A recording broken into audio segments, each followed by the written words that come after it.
কি খাইতেছো? কি খেপসা গরুর মাংস এটা তো বিরিয়ানি।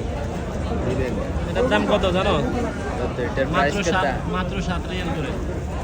দেখো মক্কার ভিতরে, গড়ি টাওয়ারের ভিতরে এত সাশ্রয়ী বিরিয়ানি। এটার মধ্যে 7 রিয়াল। হ্যাঁ অবশ্যই।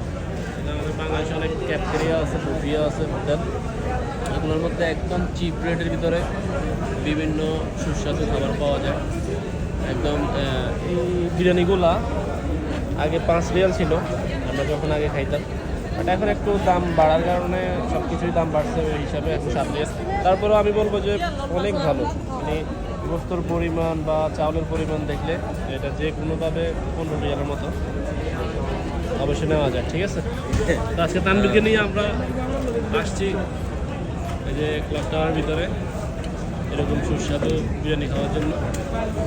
এটা হচ্ছে ক্লক টাওয়ারের 4র্থ তলায় বিভিন্ন ধরনের ফুড কর্নার, বাংলাদেশি, ইন্ডিয়ান, তারপরে আরবিয়ান, সব ধরনের খাবার এখানে পাওয়া যায়।